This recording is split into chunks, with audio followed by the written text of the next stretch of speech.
Hello friends, मेरा नाम जासिम है। आज से हम क्लास 10th की पढ़ाई चालू कर रहे हैं और ये साइंस का फर्स्ट चैप्टर है जिसका नाम है chemical reaction and equations. So friends, मैं सभी चैप्टर्स की वीडियो बनाता रहूँगा और ये फर्स्ट चैप्टर है और फर्स्ट चैप्टर का फर्स्ट लेक्चर है। इसके 2 या 3 लेक्चर्स आएंगे। पहले लेक्चर में हम ये सम टॉपिक डिस्कस करेंगे। फर्स्ट है रिएक्टेंट एंड प्रोडक्ट। रिएक्टेंट क्या होता है, प्रोडक्ट क्या होता है, इसके बारे में जानेंगे। फ्रेंड्स, सेकंड टॉपिक में हम पढ़ेंगे केमिकल रिएक्शन। फ्रेंड्स, ये केमिकल रिएक्शन बहुत मोस्ट इंपॉर्टेंट टॉपिक है। और तीसरे टॉपिक में हम बात करेंगे कैरेक्टरिस्टिक्स ऑफ केमिकल रिएक्शन, यानी फ्रेंड्स कैसे पता चलता है कि केमिकल रिएक्शन हुआ है या नहीं हुआ है। ठीक है फ्रेंड्स, इसके कुछ ऑब्जर्वेशंस होती है 5, उनको हम पढ़ेंगे फुल डिटेल में। और उसके बाद फ्रेंड्स हम पढ़ेंगे केमिकल इक्वेशन। केमिकल इक्वेशन का क्या मतलब होता है, इसकी डेफिनेशन पढ़ेंगे और समझेंगे। और फ्रेंड्स उसके बाद फिर हम पढ़ेंगे balanced and unbalanced chemical equation. एक बैलेंस्ड केमिकल इक्वेशन क्या होती है और एक अनबैलेंस्ड केमिकल इक्वेशन क्या होती है। ठीक है फ्रेंड्स, फिर छठे टॉपिक में फ्रेंड्स हम पढ़ेंगे वाई बैलेंस केमिकल इक्वेशन। आखिरकार केमिकल इक्वेशन को बैलेंस्ड करना क्यों ज़रूरी है, उसे अनबैलेंस्ड क्यों नहीं छोड़ा जाता। ठीक है फ्रेंड्स, तो हम फर्स्ट वीडियो में हम टॉपिक से डिस्कस करेंगे। बिना टाइम गवाए स्टार्ट करते हैं अपना फर्स्ट टॉपिक। और अगर आप चैनल पे नए हैं तो चैनल को सब्सक्राइब कर दीजिए और लाइक कर दीजिए। बात कर लेते हैं अपने टॉपिक की, reactant and product. What is a reactant? Reactant होते क्या हैं? The substance with participate in a chemical reaction are called reactant. So friends, ऐसे सब्सटेंस जो पार्टिसिपेट करें किसमें, केमिकल रिएक्शन में, रिएक्टेंट कहलाते हैं। फॉर एग्जांपल हाइड्रोजन है, वो रिएक्ट करता है ऑक्सीजन से, क्या बनता है, जल बनता है, आप सभी जानते हो। ठीक है, तो फ्रेंड्स हाइड्रोजन और ऑक्सीजन क्या है, रिएक्टेंट है।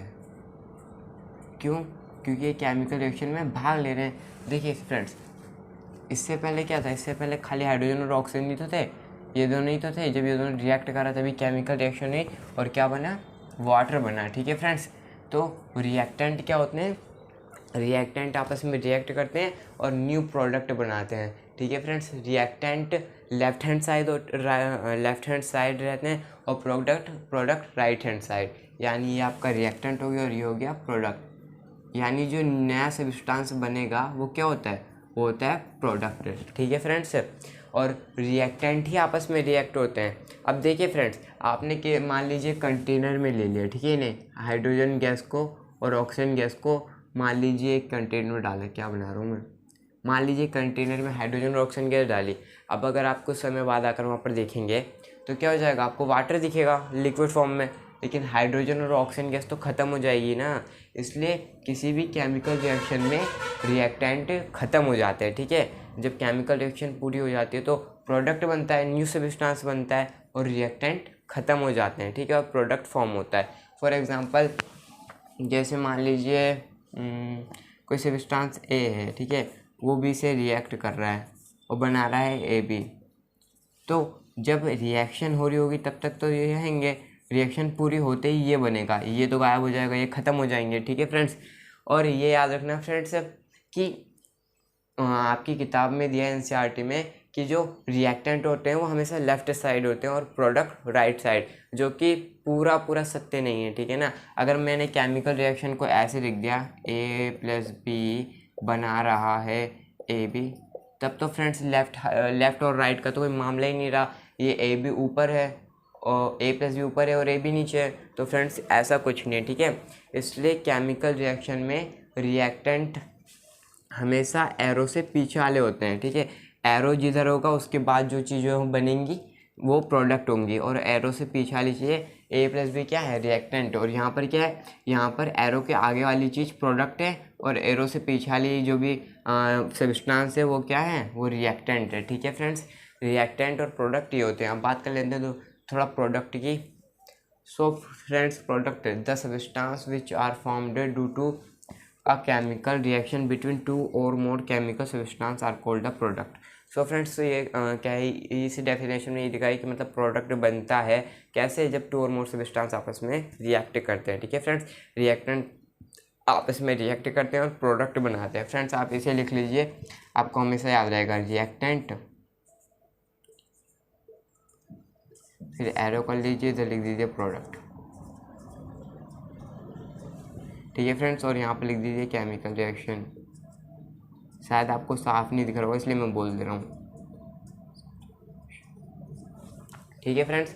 और फ्रेंड्स याद रखना, एरो के आगे वाला ही प्रोडक्ट होता है और एरो के पीछे वाला रिएक्टेंट। फ्रेंड्स बात कर लेते हैं केमिकल रिएक्शन की, ठीक है फ्रेंड्स। इससे पहले हमने बात करी थी रिएक्टेंट एंड प्रोडक्ट की। रिएक्टेंट क्या थे? अधिकतर केसेस में फ्रेंड्स जो रिएक्टेंट होते हैं वो लेफ्ट हैंड साइड लिखे जाते हैं और जो प्रोडक्ट होते हैं वो राइट हैंड साइड लिखे जाते हैं, ठीक है ना। मैंने आपको पीछे रिएक्टेंट और प्रोडक्ट के बारे में बताया, तो कन्फ्यूजन नहीं होनी चाहिए, ठीक है फ्रेंड्स। अब बात कर लेते हैं केमिकल रिएक्शन की। केमिकल रिएक्शन का क्या मतलब होता है? The process in which new substances with new properties are formed from one or more substances is called chemical reaction। So friends chemical reaction में क्या होता है? एक या एक से अधिक सब्सटेंस आपस में रिएक्ट करते हैं और एक न्यू सब्सटेंस बनाते हैं, ठीक है फ्रेंड्स। जो नया सब्सटेंस बनता है उसकी प्रॉपर्टीज़ भी न्यू होती हैं। प्रॉपर्टीज़ कितने टाइप की होती हैं? 2 टाइप की होती हैं, केमिकल और फिजिकल प्रॉपर्टीज़। वो दोनों क्या होती हैं? न्यू प्रॉपर्टीज़ होती हैं, नहीं होती हैं, ठीक है। फॉर एग्ज़ाम्पल फ्रेंड्स मान लीजिए कोई सब्सटेंस ए है, वो बी से रिएक्ट कर रहा है, वो बना रहा है ए बी, ठीक है फ्रेंड्स। तो ए और बी रिएक्टेंट है, रिएक्टेंट रिएक्शन करके प्रोडक्ट बनाते हैं। सो फ्रेंड्स जो ए बी की प्रॉपर्टीज़ होगी कम्प्लीटली न्यू होगी, ठीक है, नहीं होगी और इन दोनों से डिफरेंट होगी। मान लीजिए अगर ये सॉलिड है, ये लिक्विड है, तो फ्रेंड्स ये गैस होगा या फिर और कोई गैस हो सकता है, सॉलिड हो सकता है, लिक्विड कुछ भी हो सकता है, ठीक है फ्रेंड्स। यानी स्टेट में चेंज आएगी, फिजिकल प्रॉपर्टीज़ भी चेंज होंगी। स्टेट चेंज हो रही है यानी फिजिकल प्रॉपर्टीज़ भी उसकी चेंज होगी। और बात कर लेते हैं फ्रेंड्स केमिकल प्रॉपर्टीज़ की, तो वो भी चेंज होती हैं, ठीक है फ्रेंड्स, और बिल्कुल न्यू बनती है। नई सब्सटेंस की केमिकल और फिजिकल प्रॉपर्टीज़ न्यू होती है, इसी को हम केमिकल रिएक्शन कहते हैं। फॉर एग्जाम्पल फ्रेंड्स हाइड्रोजन है, एक क्या होती है? गैस होती है, नाम सुना होगा, एटॉमिक नंबर इसका 1 होता है। और ऑक्सीजन होती है फ्रेंड्स, ये भी एक गैस है फ्रेंड्स। जब ये दोनों मिलते हैं तो क्या बनता है? H2O, बोले तो वाटर, जिसका सूत्र आप लोग सभी लोग जानते होंगे, ठीक है लेवल। सो फ्रेंड्स यहाँ पर देखिए प्रॉपर्टीज़ कितनी बदल गई। ये दोनों ने रिएक्शन करी और एक न्यू सब्सटेंस बनाया, ठीक है। H2O क्या है? न्यू सब्सटेंस है। अब फ्रेंड्स जो है नया सब्सटेंस है, इसकी जो प्रॉपर्टीज़ होगी केमिकल और फिजिकल प्रॉपर्टीज़ वो न्यू होंगी और इन दोनों से डिफरेंट होंगी, जैसे कि मैंने ऊपर बताया था। सो फ्रेंड्स बात कर लेते हैं केमिकल प्रॉपर्टीज़ की इस रिएक्शन के। सो फ्रेंड्स एक ऑक्सीजन क्या होती है? ऑक्सीजन एक ऐसी गैस है जो आपको प्रमोट करती है, ठीक है फ्रेंड्स, आग लगने में हेल्प करती है। मान लीजिए फ्रेंड्स अगर आप कभी मोमबत्ती जलाएंगे और उसके ऊपर से एक गिलास डाल देना, ठीक है फ्रेंड्स, कुछ समय बाद क्या होगा? मोमबत्ती बुझ जाएगी। क्यों? क्योंकि फ्रेंड्स वहाँ की ऑक्सीजन ख़त्म हो जाती है, ठीक है। तो ऑक्सीजन फ्रेंड्स क्या करती है? आग को प्रमोट करती है, ठीक है, आग को प्रमोट करती है। और फ्रेंड्स जो हाइड्रोजन गैस होती है वो क्या करती है? हाइड्रोजन गैस फ्रेंड्स आप कह सकते हैं कि जितने भी एलिमेंट्स हमारे उन सब में वेरी हाई फ्लेमेबल, जलने पर बहुत बहुत बहुत ज़्यादा हीट देने वाली गैस क्या है? हाइड्रोजन है, ठीक है, जितने भी एलिमेंट्स हैं उन सब में। सो फ्रेंड्स जब ये दोनों रिएक्ट करते हैं तो वाटर बनता है, जो कि पानी बनता है, जो कि आग को बुझाने का काम करता है। सोचिए फ्रेंड्स कि यहाँ पर केमिकल प्रॉपर्टीज़ कितनी बदल गई। ये दोनों भैया, ये ऑक्सीजन आग को प्रमोट करती है, हाइड्रोजन वेरी फ्लेमेबल है, और जो फ्रेंड्स वाटर बनना है वो क्या कर रहा है? बुझाता है, आग को बुझाता है। इसलिए फ्रेंड्स यहाँ इसकी केमिकल प्रॉपर्टीज़ चेंज हुई है, ठीक है। फिजिकल प्रॉपर्टीज़ की बात कर लेते हैं। तो फ्रेंड्स हाइड्रोजन एक गैस होती है, ऑक्सीजन एक गैस होती है, लेकिन फ्रेंड H2O जो बनता है वो क्या होता है? लिक्विड होता है, ठीक है फ्रेंड्स। अगर आप किसी कंटेनर में हाइड्रोजन गैस को डालोगे और ऑक्सीजन गैस को डालोगे तो कुछ समय बाद आप वहाँ पर आकर के देखेंगे तो क्या बनेगा? क्या मिलेगा आपको? वाटर मिलेगा, ठीक है। शुरू में वो गैस की फॉर्म में बनता है लेकिन थोड़ी देर में लिक्विड हो जाता है, ठीक है फ्रेंड्स। और एक बात फ्रेंड्स ध्यान देने वाली है, नोट करने वाली, atoms of one element do not change into atoms of another element, only rearrangement of atoms take place.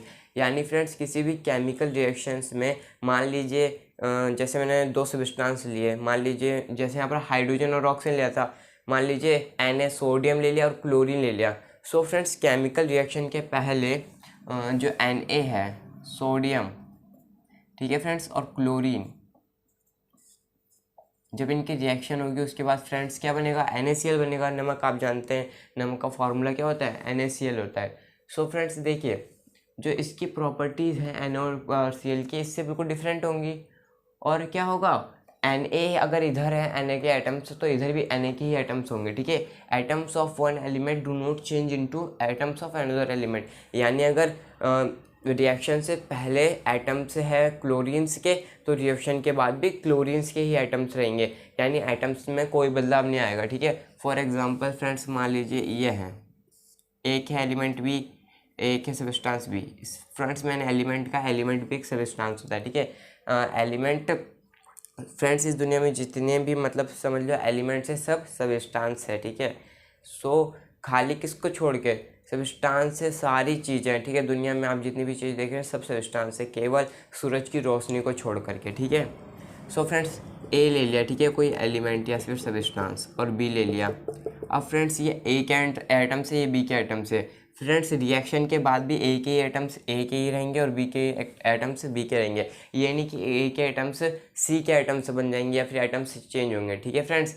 Atoms change नहीं होते, atoms of one element do not change into atoms of another element, only rearrangement of atom take place। Friends ये बात बहुत important है कि जो atoms होते हैं उनका रीअरेंजमेंट होता है, वो अपने स्थानों को बदलते हैं, चेंज नहीं होते, अपने स्थानों को बदलते हैं, ठीक है। मान लीजिए जैसे यहाँ पर ये है हाइड्रोजन और ऑक्सीजन H2 बना रहे हैं, तो यहाँ एटम्स का रीअरेंजमेंट हुआ है, ठीक है। यहाँ पर आपको CO2 नहीं मिल जाएगा, मिलेगा H2O, जो लेफ्ट हैंड साइड होगा रिएक्टेंट साइड, वही आपको प्रोडक्ट साइड भी मिलेगा, ठीक है फ्रेंड्स। ये होती है केमिकल रिएक्शन।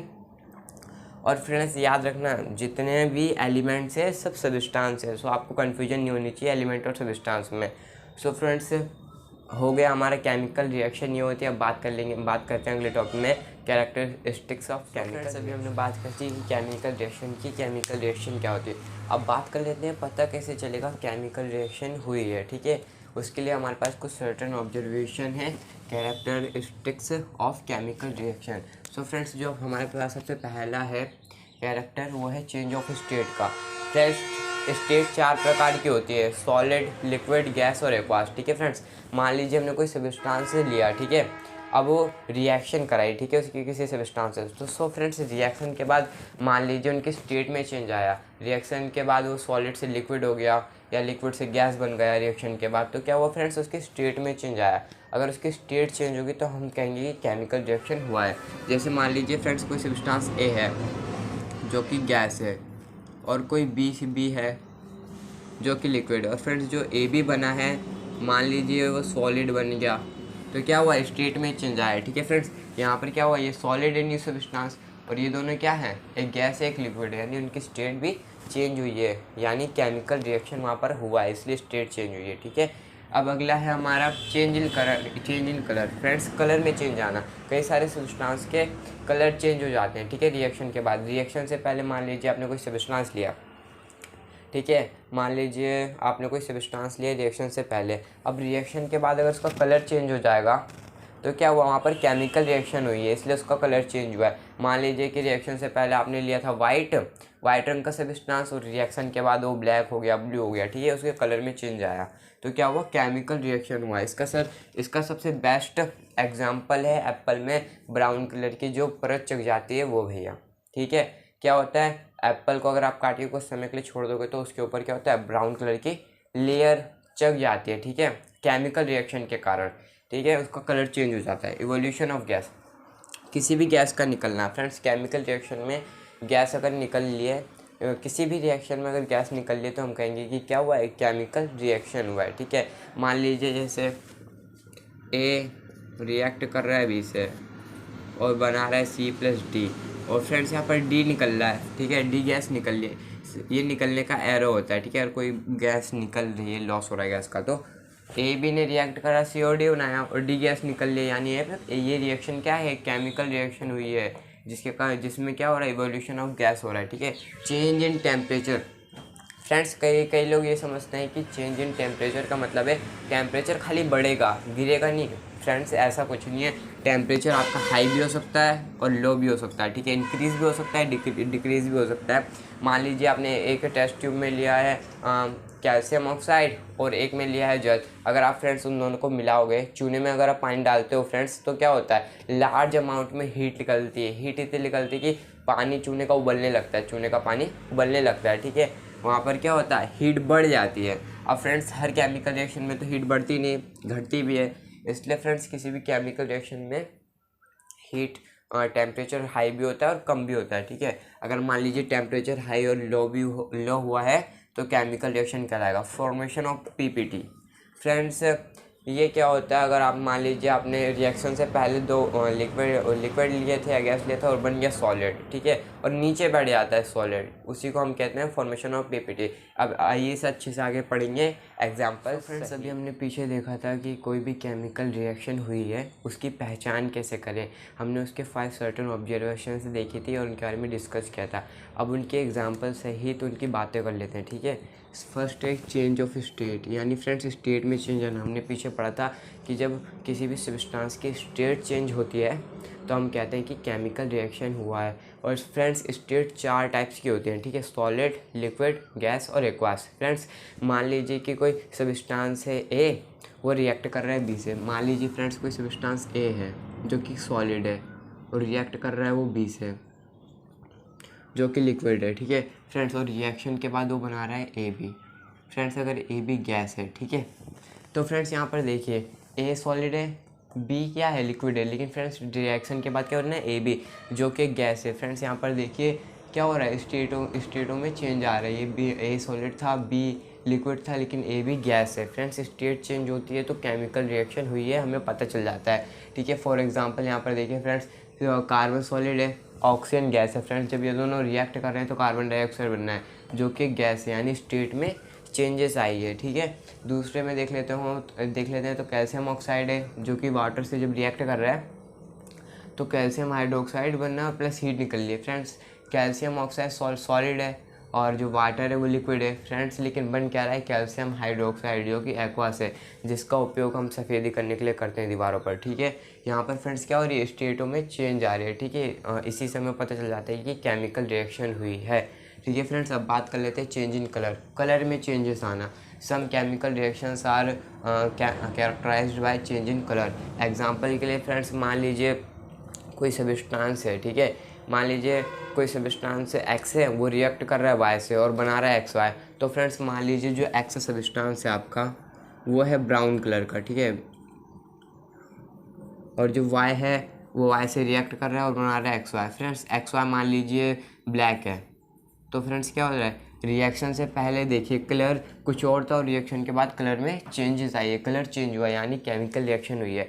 केमिकल रिएक्शन में कलर भी चेंज होता है। अगर मान लीजिए फ्रेंड्स किसी रिएक्शन में कलर चेंज हो रहा है तो हमें पता चल जाएगी वो वहाँ पर क्या हुआ है, केमिकल रिएक्शन हुई है। फ्रेंड्स कुछ एग्जांपल्स देख लेते हैं, जैसे कॉपर सल्फेट है फ्रेंड्स, ये ब्लू कलर का होता है और सैनिटाइजर्स में भी इसका उपयोग किया जाता है। हम उसके बारे में चौथे चैप्टर में पढ़ लिए, कार्बन एंड इट्स कंपाउंड में। फिलहाल यहाँ देखिए कॉपर सल्फेट है, ब्लू कलर का होता है। जब ये फ्रेंड्स आयरन से रिएक्ट करता है, ठीक है, रिएक्शन करता है तो क्या बनता है, आयरन सल्फेट बनता है और कॉपर अलग होता है, ठीक है फ्रेंड्स। तो यहाँ पर देखिए फ्रेंड्स जो कॉपर सल्फेट है वो ब्लू कलर का है और जो यहाँ पर आयरन सल्फेट है लाइट ग्रीन है। आप कह सकते हो, अगर आप इसे दूर से देखेंगे फ्रेंड्स तो ये आपको कलरलेस लगता है, लेकिन पास आकर के थोड़ा देखेंगे अच्छे से तो लाइट ग्रीन होता है। फ्रेंड्स यहाँ पर देखिए कलर में चेंजेस आई है फ्रेंड्स, रिएक्शन से पहले कलर कुछ और था और रिएक्शन के बाद कुछ और हो गया, यानी कि हम कह सकते हैं कि किसी भी केमिकल रिएक्शन में कलर भी चेंज होता है, ठीक है, कलर में चेंजेस आते हैं। गैस की फ्रेंड्स किसी भी रिएक्शन में जब गैस निकलती है तो वहाँ पर क्या होती है, केमिकल रिएक्शन होती है, ठीक है फ्रेंड्स। जैसे फॉर एग्जांपल फ्रेंड्स जिंक है, जब ये फ्रेंड्स H2SO4 सल्फ्यूरिक एसिड से अभिक्रिया करता है तो क्या बनता है फ्रेंड्स, ZnSO4 बनेगा और हाइड्रोजन गैस अलग हो जाएगी, ठीक है फ्रेंड्स, हाइड्रोजन गैस निकल जाती है, ठीक है फ्रेंड्स। इस रिएक्शन में क्या हो रहा है, ये दोनों रिएक्टेंट रिएक्शन कर रहे हैं और ZnSO4 बना रहे हैं, हाइड्रोजन गैस निकल रही है, यानी ये क्या है, यहाँ पर एक केमिकल रिएक्शन हुई है, ठीक है। हमें पता चलिए केमिकल रिएक्शन हुई है। ये तीसरा कैरेक्टर है इवोल्यूशन ऑफ गैस कैरेक्टर है केमिकल रिएक्शन का। सो फ्रेंड्स जैसे मान लीजिए कोई सब्सटेंस ए है वो बी से रिएक्ट कर रहा है और C+D बना रहा है।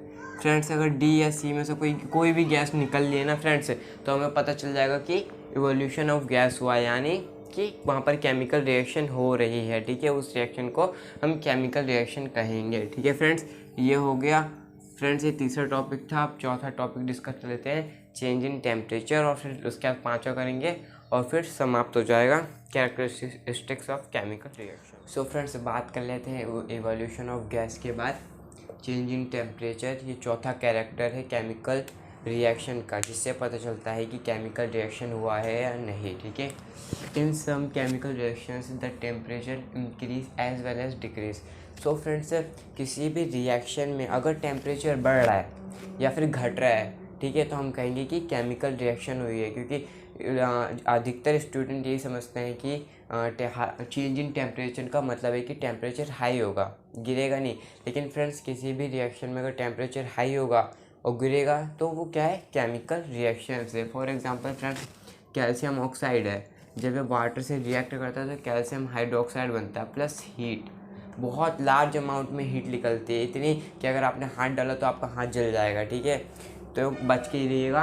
और कैल्शियम हाइड्रोक्साइड क्या होता है, वो दीवारों पर पेंट करते हैं चूना, वैसे अगर पानी के साथ रिएक्ट कराते हैं तो आपने कभी देखा होगा कि वहाँ वो उबलने लगता है पानी, इतनी लार्ज अमाउंट में हीट निकलती है कि पानी उबलने लगता है। यही क्या होता है, हीट होती है, ठीक है, जो निकलती है किसी भी जो भी चेंज इन टेम्परेचर होता है किसी भी केमिकल रिएक्शन में।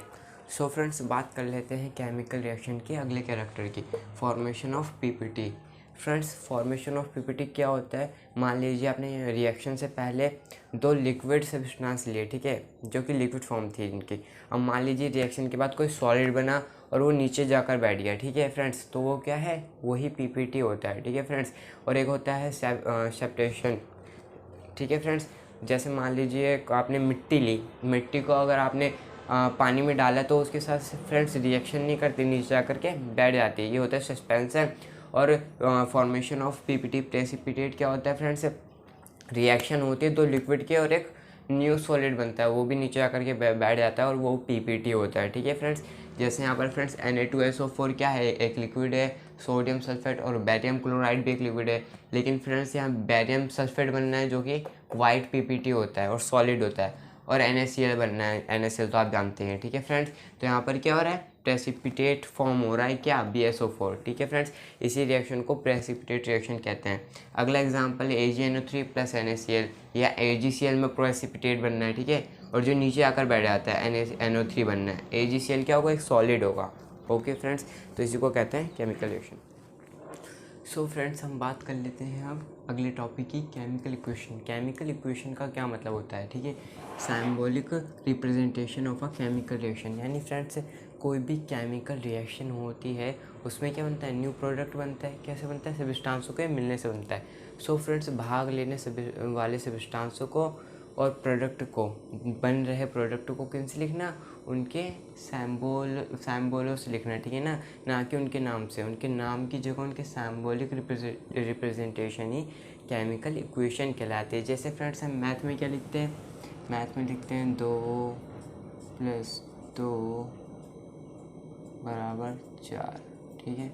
ऐसे फ्रेंड्स, हम ऐसे भी तो लिख सकते हैं 2+2 बराबर 4।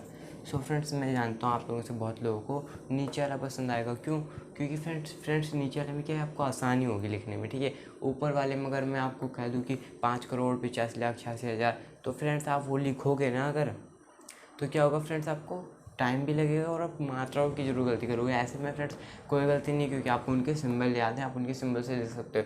इसी प्रकार से फ्रेंड्स, किसी भी केमिकल इक्वेशन में सिंबलों से लिखना। फॉर एग्जांपल फ्रेंड्स, इसे मिटा देता हूँ मैं, ठीक है फ्रेंड्स। फॉर एग्जांपल फ्रेंड्स, जैसे मैग्नीशियम है, ठीक है, ये फ्रेंड्स एक केमिकल रिएक्शन है। Magnesium ribbon is burn in oxygen, it gets converted magnesium oxide, ठीक है फ्रेंड्स।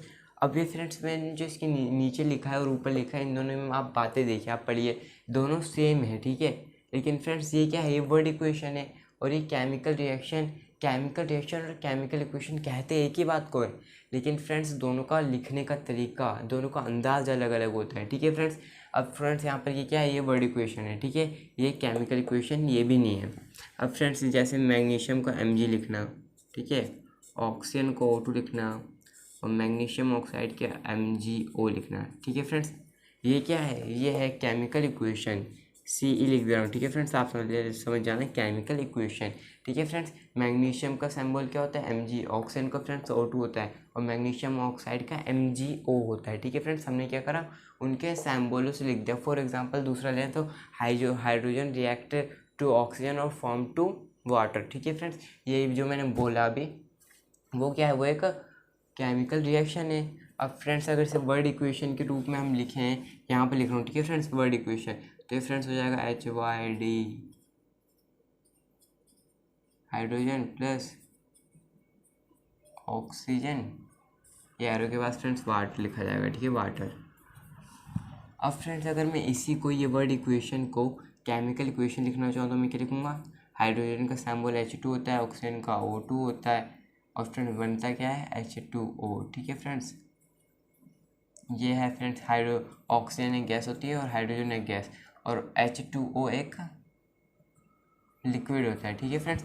और फ्रेंड्स एक बात देखिए, केमिकल इक्वेशन जो भी वर्ड इक्वेशन है वो कहते तो बात एक ही है, ठीक है, बताते तो एक ही के बारे में, लेकिन फ्रेंड्स क्या जो भी हमारे साइंटिस्ट थे उन्होंने सिंबॉलिक ही खोज क्यों करी भैया, ऐसे छोड़ देते। उन्होंने सोचा कि हम किस प्रकार से जो भी केमिकल इक्वेशंस हैं उन्हें और अच्छा बना सकते हैं, ठीक है, और समझ लो नॉलेज वाला बना सकते हैं, जिससे कि मतलब उनमें बहुत सारी चीज़ें हम डाल सकें जिनसे कि सामने वाले को पता चल जाए कि इसमें क्या खूबियाँ है, ठीक है फ्रेंड्स। उन्होंने क्या करा, उन्होंने ऐसा उनके सिंबल से इसलिए दिखाएगा क्योंकि उनके साथ उनके वो स्टेट भी लिख सकते हैं और आपके टाइम भी बचेगा, ठीक है। और फ्रेंड्स एक बात, ठीक है, यहाँ पर क्या है, ये अनबैलेंस्ड, इसे बैलेंस्ड करना होगा। मैग्नीशियम किधर, इतने इधर कितने हैं, एक, इधर कितने हैं, एक, इधर ऑक्सीजन 2 हैं, इधर 1 है, तो फ्रेंड्स यहाँ 2 लगा दीजिए।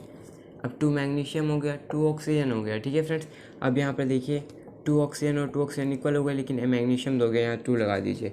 अब फ्रेंड्स ये आपको क्या हो गई, ये एक बैलेंस्ड केमिकल इक्वेशन हो गई। और हाँ फ्रेंड्स, अभी इससे पहले जितनी भी मैंने इक्वेशंस लिखी थी वो सारी क्या है, अनबैलेंस्ड इक्वेशंस है, ठीक है ना फ्रेंड्स। मैंने इसलिए लिखा कि अगर मैं आपको शुरू में इसके बारे में बताता तो फ्रेंड्स आपको समझ में ही नहीं आता कि ये हो क्या रहा है, ठीक है फ्रेंड्स। इसके अब हम अगले लेक्चर में बात करेंगे फ्रेंड्स, जब बैलेंसिंग का पार्ट सीखेंगे कि बैलेंसिंग कैसे करते हैं, तब फ्रेंड्स मैं आपको सारी जितनी भी हमने शुरू से फर्स्ट लेक्चर में केमिकल इक्वेशन सीखी हैं वो हम करेंगे, ठीक है फ्रेंड्स। सेकंड लेक्चर में उन सभी को बैलेंस्ड करेंगे और बिल्कुल फाड़ के, ठीक है, बहुत अच्छी तरीके से बैलेंस्ड करेंगे। और उन्हें मैंने पहले बैलेंस्ड नहीं करा रखा है, इसलिए वो भी अनबैलेंस्ड इक्वेशंस हैं, ठीक है फ्रेंड्स। सो फ्रेंड्स अभी हमने बात किया था कि केमिकल इक्वेशन क्या होती है। अब बात कर लेते हैं कि बैलेंस्ड इक्वेशंस क्या होती है, ठीक है। सो equations having equal number of atoms on reactant as well as product side are called balanced equation। यानी फ्रेंड्स एक ऐसी इक्वेशन जिसमें रिएक्टेंट साइड के एटम्स इक्वल हों प्रोडक्ट साइड के एटम्स के। यानी फ्रेंड्स मान लीजिए रिएक्टेंट साइड अगर 3 एटम्स हैं तो प्रोडक्ट साइड भी एटम्स 3 होने चाहिए, ठीक है ना। जैसे फॉर एग्ज़ाम्पल A है, ठीक है फ्रेंड्स, A2 है प्लस B2 है। अब ये फ्रेंड्स बना रहे हैं AB, तो फ्रेंड्स यहाँ पर B2 था और A2 था, ये AB बनना है। तो फ्रेंड्स यहाँ पर एक और एक भी कहाँ गया फ्रेंड्स, गायब हो गया, इसलिए क्या है ये अनबैलेंस्ड है, इसलिए यहाँ 2 लगा देंगे। अब ये बैलेंस्ड हो गई, यानी जो रिएक्टेंट साइड का जो भी रिएक्टेंट साइड के आइटम्स हो गए वो इक्वल हो गए प्रोडक्ट साइड के आइटम्स के, ठीक है। इसी को हम कहते हैं balanced chemical equations. For example ये देखिए जिंक है, H2SO4 बराबर जिंक सल्फेट बनना है, हाइड्रोजन गैस अलग हो रही है। सो फ्रेंड्स देखिए रिएक्टेंट साइड एक जिंक है, प्रोडक्ट साइड भी एक जिंक है, और रिएक्टेंट साइड एक हाइड्रोजन है, प्रोडक्ट साइड भी एक हाइड्रोजन है, और SO4 इधर भी, SO4 इधर भी, यानी ये इक्वल है। रिएक्टेंट साइड का जो एटम्स हैं वो इक्वल है प्रोडक्ट साइड के एटम्स के, यानी ये क्या है, बैलेंस्ड केमिकल इक्वेशन है। और फ्रेंड्स बैलेंस्ड केमिकल इक्वेशन की एक परिभाषा ये भी होती है कि जो रिएक्टेंट साइड का द्रव्यमान है, मास है टोटल, ठीक है ना, रिएक्टेंट साइड का जो टोटल मास है वो टोटल प्रोडक्ट साइड के मास के इक्वल होना चाहिए, इसको हम बैलेंस्ड इक्वेशन कहते हैं, ठीक है। अब बात कर लेते हैं अनबैलेंस्ड इक्वेशन की, इसका अपोजिट हो जाएगा, ठीक है ना। बैलेंस्ड इक्वेशन का अपोजिट होता है unbalanced equations having unequal numbers of atoms on reactant or product side are called unbalanced equation. यानी फ्रेंड्स इसमें क्या होगा, रिएक्टेंट साइड के जो एटम्स होंगे वो इक्वल नहीं होंगे किसके, प्रोडक्ट साइड के। मान लीजिए कि रिएक्टेंट साइड 3 एटम है और प्रोडक्ट साइड 4 होंगे, ठीक है ना। ठीक है फ्रेंड्स, रिएक्टेंट साइड 3 एटम है तो प्रोडक्ट साइड 4 होंगे, यानी अनबैलेंस्ड होगा, इक्वल नहीं होंगे। ठीक है, इसी को हम कहते हैं अनबैलेंस्ड। फॉर एग्जांपल फ्रेंड्स, जैसे हाइड्रोजन है, रिएक्ट करता है ऑक्सीजन से तो बनता है H2O। अब फ्रेंड्स यहाँ देखिए, हाइड्रोजन के 2 एटम्स है, ऑक्सीजन के 2 हैं, और ये H2O, हाइड्रोजन 2 है, ऑक्सीजन 1, यहाँ 2 लगा दिए, 2 ऑक्सीजन हो गए, हाइड्रोजन 4, अब यहाँ पर 2 लगा दीजिए तो क्या हो गए, 4 हाइड्रोजन हो गए, 2 ऑक्सीजन, यहाँ पर 2 ऑक्सीजन 4 हाइड्रोजन। अब ये बैलेंस्ड हुई है, वरना ये बिना 2 लगाए क्या थी, ये अनबैलेंस्ड इक्वेशन थी। ठीक है, अनबैलेंस्ड इक्वेशंस क्या होती है, जिसमें रिएक्टेंट साइड जो एटम्स होते हैं वो इक्वल नहीं होते हैं प्रोडक्ट साइड एटम्स के, यही होते हैं अनबैलेंस्ड इक्वेशंस। सो फ्रेंड्स, अभी हमने कुछ देर पहले बात करी थी कि बैलेंस्ड केमिकल इक्वेशन और अनबैलेंस्ड केमिकल इक्वेशन क्या होती है। अब बात कर लेते हैं कि किसी भी केमिकल इक्वेशन को बैलेंस्ड करना क्यों ज़रूरी है। ठीक है, सो फ्रेंड्स, इसको जो भी केमिकल इक्वेशन है इसको बैलेंस्ड करने की आवश्यकता क्यों महसूस की गई। So friends, law of conservation of mass, इसके बारे में फ्रेंड्स आप लोगों ने क्लास 9th में सुना होगा और पढ़ा भी होगा कि law of conservation of mass क्या होता है। किसी भी फ्रेंड्स केमिकल रिएक्शन के समय ना तो मास को क्या कहते हैं, मास को क्रिएट किया जा सकता है, ना ही उसे डिस्ट्रॉय किया जा सकता है। ठीक है, किसी भी केमिकल रिएक्शन में ना तो मास को क्रिएट किया जा सकता है, ना तो मास को डिस्ट्रॉयड किया जा सकता है। ठीक है, इसी को हम क्या कहते हैं, law of conservation of mass कहते हैं। अगर आप नहीं समझे तो एक एग्जांपल देख लीजिए। मान लीजिए इधर हाइड्रोजन है, वो ऑक्सीजन से रिएक्ट होता है, ये हमने रिएक्शन पहले कर रखी है, जल बना रहा है फ्रेंड्स। सो फ्रेंड्स देखिए, ये एक रिएक्शन हुई, रिएक्शन से पहले हाइड्रोजन कितने हैं, 2 हैं, ऑक्सीजन कितने हैं, 2 हैं, लेकिन रिएक्शन के बाद क्या है फ्रेंड्स, एक ऑक्सीजन तो गायब है, यहाँ तो 1 है। ठीक है, 1 ऑक्सीजन है, 2 हाइड्रोजन है। ठीक है, अब फ्रेंड्स हमें इसे बैलेंस्ड करना होगा, क्यों, क्योंकि यार फ्रेंड्स इधर का रिएक्टेंट साइड का जो द्रव्यमान है वो प्रोडक्ट साइड के द्रव्यमान के इक्वल नहीं है। ठीक है, यानी कि हमें इसे बैलेंस्ड करना होगा, इसलिए फ्रेंड्स बैलेंस्ड केमिकल इक्वेशन की ज़रूरत पड़ी, क्योंकि इधर का मास ज़्यादा हो जाएगा इधर से, जो कि फिर law of conservation of mass को फॉलो नहीं करता। ठीक है, इसलिए हमें किसी भी केमिकल इक्वेशन को बैलेंस्ड करना पड़ता है। सो फ्रेंड्स, हम बैलेंस्ड करने के लिए क्या करेंगे, यहाँ पर सबसे पहले 2 लगा देंगे। अब फ्रेंड्स याद रखना, हमेशा जो भी प्रोडक्ट हो चाहे रिएक्टेंट हो उसके आगे साइड लगेगा। मान लो अगर मुझे यहाँ 2 लगाना था तो आगे लगाता है। ठीक है, 2 लगाया। अब हाइड्रोजन कितने हो गए फ्रेंड्स, 2 2 जा 4, ऑक्सीजन कितने हो गए, 2 हो गए। अब इधर फ्रेंड्स देखिए, हाइड्रोजन कितने हैं, 2 है, ऑक्सीजन कितने हैं, 2 हैं, लेकिन यहाँ पर हाइड्रोजन कितने हैं, 4 है, तो यहाँ लगा दीजिए, हो गई ये बैलेंस्ड केमिकल इक्वेशन। फ्रेंड्स इसके बारे में अगले लेक्चर में अच्छे से पढ़ेंगे। ठीक है, ये लेक्चर की यहीं पर समाप्ति होती है।